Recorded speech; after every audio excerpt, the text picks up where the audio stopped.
All right, we are joined on the dais by head coach Lindsay Edmonds, Emily Klaczek, and Destiny Jackson.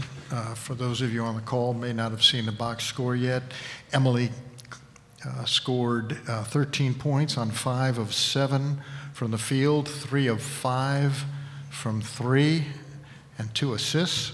Destiny Jackson, 16 points, 6 rebounds, 6 assists, and 7 steals. Coach, before we get going with questions, can we have you give a synopsis of what your thoughts are of the game? We talked in our film session this afternoon about all of our core value words, but the last 2 were toughness and committed. And we said we were going to push through adversity with toughness because we were going to be committed to the win. And I feel like that's what we did. We had some adversity, we had some woes, we had some struggles, especially in the 2:30 mark down in the fourth quarter, but we did not hang our heads. We were lifting one another up, we were being upbeat, we were being positive, and we were ready to move on to the next play because we were committed to winning together. And I'm just really proud of that effort. I'm really proud of their focus and just their togetherness. All right, thanks, Coach. If anybody has a question in here, please raise your hand and we will get a microphone to you. In the front row. Can you just talk about the way your team was able to be so clutch down the stretch? I mean, that game came down to just stops and a couple of buckets down the line. And it seemed like you guys made the plays you had to win. Yeah, I think we have the want to. We talked about it yesterday of like putting our foot down and getting one more stop, putting our foot down and getting one more rebound and not letting anything affect us or anything stop us from being able to do that. So mindset, mentality, focus, and I think we've had it for 40 minutes for the last 2 games, but really, really proud of their grittiness down the stretch to be able to get those stops. Yeah, that's one of the highest scoring teams in the conference. What were you guys able to do defensively, specifically, to maybe keep the ball away from Desi and from Lampkin late, in the paint where they're so effective? Yeah, we were mixing up our defense. I think that kept them off rhythm just a little bit. Colonel and Lampkin are tremendous players, especially when they get the ball in their spots. But I thought we did a great job of walling up, making it tough for them. We were crowding their spaces. We were in our gaps and had some active hands, so we got some travels on them.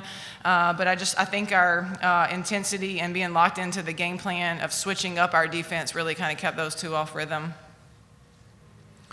Anybody else in here? Chuck? Oh, all right. Over here on the right. Coach, congratulations. Talk a little bit about a 31-point turnaround in like 7 days. 30-point turnaround. What? I'm sorry.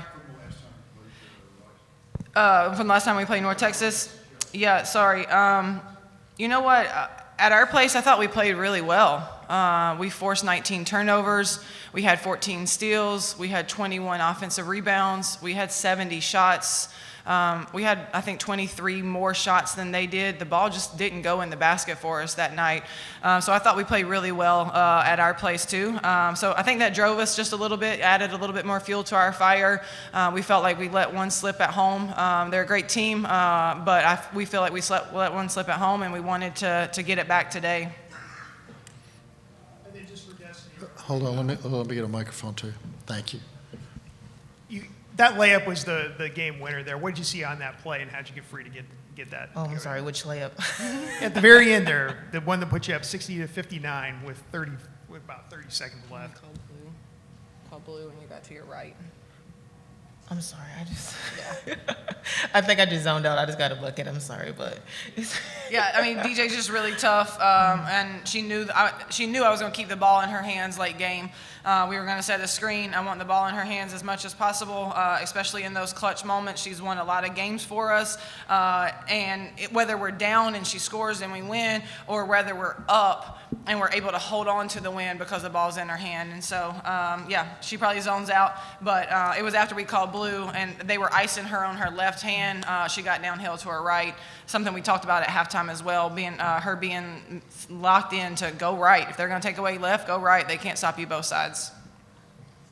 In the back. In the second half, you got hot from all around the field as far as that corner three. Was that something that you saw in film and maybe in your first matchup that was part of a weakness in their defense? Because I've seen plenty of opponents go to that corner three, but you definitely capitalized on it. Was that something that was a focus in that game plan? It for sure was a focus. I think a lot of it was we had players, DJ at the point guard, other guards attacking, drawing a couple girls, kicking it out. So it was really my teammates making plays, getting me open, and then the corner happened to be open a couple of times, and when it did, we were able to execute on it. Front row on the right here. All right, Reed Smith, Main Room 24/7. So obviously in March, the intensity is elevated, for either player. Just how much does that improve your game?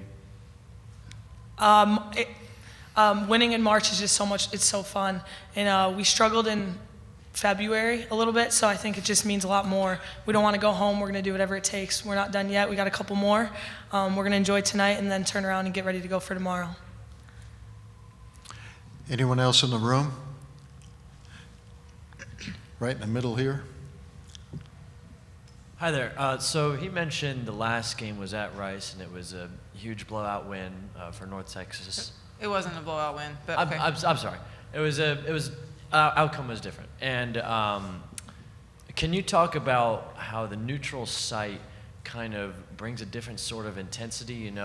Regular season games are different, and even though we are early into March, this just felt different, right? Can anyone talk about that? I mean, conference tournaments are most always at a neutral site. That's what you want for conference tournament time. So I think that's what it's about. Again, we're 4 hours away from here. Some other schools are not 4 hours away from here, so they have the most likelihood of being able to have a home advantage when they're playing on a neutral site here. So, no matter where we're playing at, we want to play our best brand of basketball, whether it's a home court, away game, neutral site, it doesn't matter. Especially in March, you just want to put your best foot forward. Anyone else in the room? Chuck, do you have anybody on Zoom? Sure, we can go to Matthew Bartlett, please. Matthew, just unmute and go ahead with your question. All right, for Destiny and Emily, what's it like playing in a game where you never get to exhale? It felt like it was a 1 or 2 possession game for 40 minutes. I felt tired, but I didn't want to show it. But it was really good. I just had to stay poised. Yeah. But I really enjoyed it. Yeah. Just being out there. Totally. To piggyback DJ, you never want it to be as close as it was, but to some degree it's kind of fun sometimes when it's down to the wire. I really got a lot of belief in our team, and when it's a close game like that, I would take us any day. So we were taking our breaths every huddle, quick timeout, media timeout, whatever we could. I was so impressed by our team too, lifting them up, giving them energy. When they were coming to the bench, there was like so much energy fed into them. Timeouts were really locked in, really focused. So I think that also helped them being able to like push through because they knew their teammates 100% had their backs. And I'm sure you'd rather win every game by 100 and not sweat, but is there something about playing in March and needing to win a game like this if you're going to do what y'all want to do and win a couple more? Yeah, absolutely.